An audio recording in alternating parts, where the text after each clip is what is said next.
बिस्मिल्लाहिर्रहमानिर्रहीम। अस्सलाम वालेकुम। लास्ट मॉड्यूल के अंदर हमने इफ़ कंडीशन को पढ़ा था कि अगर हमने कोई क्वेश्चन हो और उसकी बेसिस पे दो डिफरेंट डिसीजंस करने हो तो हम इफ़ स्टेटमेंट को यूज़ करते हैं। अगर इफ़ स्टेटमेंट का आंसर जो है वो ट्रू हो तो हम एक काम करते हैं और अगर फॉल्स हो तो हम दूसरा काम करते हैं। अब यहाँ पे हम देखते हैं कि बाज़ औक़ात हमें हमारे ऐसा भी केस होता है कि हमें एक सवाल के मल्टीपल आंसर्स होते हैं और उनके रिजल्ट के तौर पे हम मल्टीपल काम भी करते हैं। मिसाल के तौर पे अगर आपके नंबर्स आए हैं, अब उस नंबर्स की बुनियाद पे हम डिफरेंट ग्रेड्स असाइन कर सकते हैं। 50 से नीचे अगर फेल है तो 50 से 60 तक हम कह सकते हैं डी ग्रेड है, 60 से 70 तक सी ग्रेड है, 70 से 80 तक बी ग्रेड है, 80 से 90 तक ए ग्रेड है और 90 से ऊपर ए प्लस ग्रेड है। अब यहाँ पे आपने एक ही क्वेश्चन पूछना है कि जी कितने मार्क्स हैं और उसके आंसर की बुनियाद पे आप 5 डिफरेंट कंडीशंस लगा सकते हैं। तो वहाँ पे हम 5 डिफरेंट कंडीशंस लगाने के लिए एल्स इफ स्टेटमेंट का इस्तेमाल करते हैं, जिसको हम शॉर्ट फॉर्म में एल इफ लिखते हैं। एल इफ का फंक्शन का मकसद ये होता है कि अगर इफ स्टेटमेंट आपकी फॉल्स आई है तो आप कुछ और चेक कर सकते हैं कि अच्छा 90 प्लस तो नहीं आए, क्या 80 टू 90 आए हैं, और अगर 80 टू 90 भी नहीं आए तो क्या 70 टू 80 मार्क्स आए हैं। तो इस तरह से हम डिफरेंट कंडीशंस लगा के डिफरेंट कंडीशंस को चेक कर सकते हैं। तो आइए हम पाइथन की तरफ चलते हैं और इस चीज़ को कोड करके देखते हैं। तो हमने जुपिटर नोटबुक खोली और उसके अंदर हमने ये कोड मैंने पहले से लिखा हुआ है टाइम बचाने के लिए। हमने यहाँ पे स्कोर का एक वेरिएबल डिफाइन किया और उसके अंदर स्कोर हमने स्टोर कर दिया 85 का। अब नीचे आप देख सकते हो कि हमने लिखा कि if score is greater than 90 तो ग्रेड जो है वो ए प्लस होगा, हम ए प्लस को प्रिंट कर देंगे। अगर जो स्कोर जो है 80 टू 90 है तो हम फिर ग्रेड ए देंगे, और अगर 80 से भी नीचे है तो हम कहेंगे कि ट्राई अगेन। बहुत ज़्यादा सख्त ग्रेडिंग आपको लग रही होगी, लेकिन इट्स जस्ट एन एग्जाम्पल। अब यहाँ पे हमने जो कहा वो ये कहा कि 90 से ऊपर तो ए प्लस ग्रेड होगा और 80 से 90 के दरमियान ए ग्रेड होगा। उसके लिए हमने एल्स इफ स्टेटमेंट को यूज किया। यहाँ पे आपको ये कंडीशन तो नजर आ रही है कि स्कोर इज ग्रेटर देन 80, लेकिन मैंने ये कहा कि 80 से 90 के दरमियान स्कोर होगा तो हम ए ग्रेड देंगे। तो यहाँ पे 90 वाली कंडीशन तो हमें नजर ही नहीं आ रही, वो कंडीशन ऊपर चेक हो चुकी हुई है।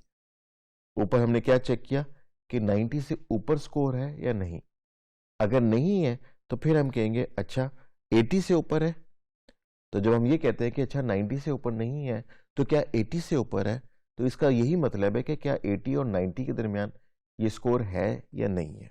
तो एल्स इफ का यही फंक्शन होता है कि वो अपने ऊपर वाले इफ से कनेक्ट हो जाता है, और ऊपर वाला इफ फॉल्स होगा तभी हम एल्स इफ के अंदर आएंगे। तो यहाँ पे हमने 3 कंडीशंस बना दी।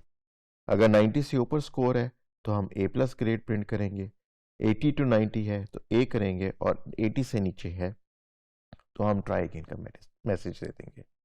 अब हम इसको एग्जीक्यूट करते हैं तो एज एक्सपेक्टेड हमारे पास ग्रेड ए आया है।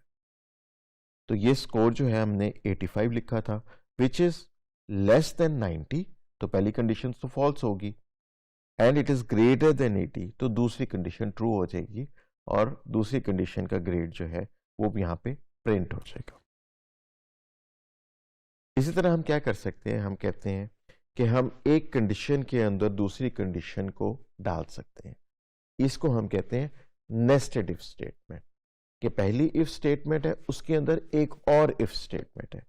इसकी एग्जांपल देखते हैं कि हमने 2 वेरिएबल्स बनाए, एक तो बना लिया एज जिसके अंदर हमने 17 वैल्यू स्टोर कर ली, और दूसरा वेरिएबल बनाया कंट्री जिसके अंदर हमने पाकिस्तान स्टोर कर लिया।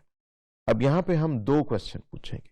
पहला सवाल, क्या एज ग्रेटर देन 18 है, और अगर है तो हम पूछेंगे क्या पाकिस्तान जो है वो कंट्री है, और अगर ये कंडीशन भी ट्रू हुई तो फिर हम कहेंगे कि you can vote in Pakistan. इन दोनों में से अगर कोई भी स्टेटमेंट फॉल्स हो जाती है तो फिर ये स्टेटमेंट प्रिंट नहीं होगी। बाज़ औक़ात ऐसा होता है कि हमें एक कंडीशन के अंदर ही दूसरी कंडीशन देनी पड़ती है कि अगर एक कंडीशन ट्रू हो तो एक और कंडीशन चेक हो जाए, फॉल्स हो तो एक और कंडीशन चेक हो जाए। इस कॉन्सेप्ट को हम कहते हैं नेस्टेड इफ।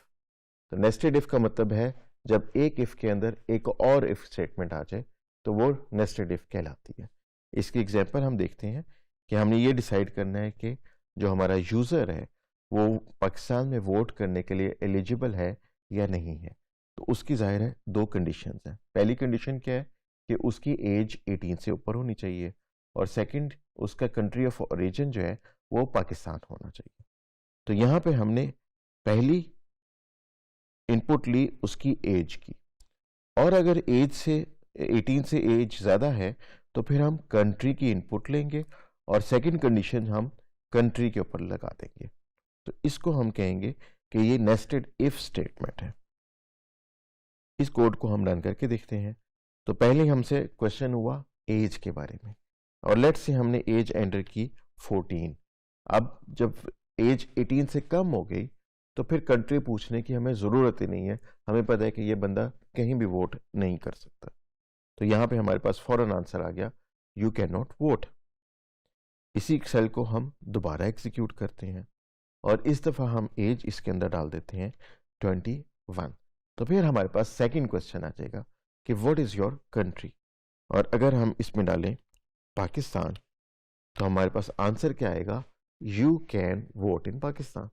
अब इसकी को हम तीसरा केस भी चला के देख लेते हैं कि हमने एज एंटर की 23 और कंट्री हमने ऐड कर दिया चाइना। वो कहेगा you can not vote in Pakistan. तो यहाँ से हम देख सकते हैं कि नेस्टेड इफ कैसे काम करता है। सेकंड टाइप हम एक और चीज़ बना सकते हैं और उसमें हम ये कह सकते हैं कि हम दो कंडीशंस को कंबाइन भी करते हैं। नेस्टेड इफ एक अच्छी चीज़ है, लेकिन अगर हम इसकी नेस्टिंग बहुत ज़्यादा लेवल पे कर दें तो ये कंफ्यूजिंग हो जाता है और डीबग करना भी इसको मुश्किल हो जाता है।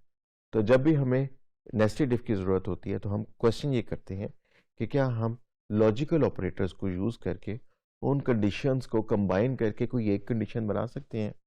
तो यहाँ पे हमने क्या किया कि हम एज और कंट्री दोनों की कंडीशन को हमने यहाँ पे एक ही कंडीशन में कंबाइन कर दिया यूजिंग एंड। और यहाँ पे हमने क्या पूछा, हमने दो क्वेश्चन इकट्ठे पूछ लिया कि क्या एज 18 से ज़्यादा है और क्या कंट्री पाकिस्तान है। तो यहीं से जो हम इनपुट वाला कोड है इसको यहाँ पे रखते हैं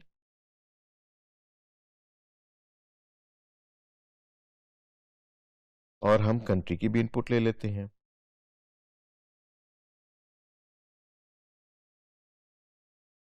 अब जब हम इस कोड को एग्जीक्यूट करेंगे तो हमसे दो इनपुट पूछी जा रही हैं।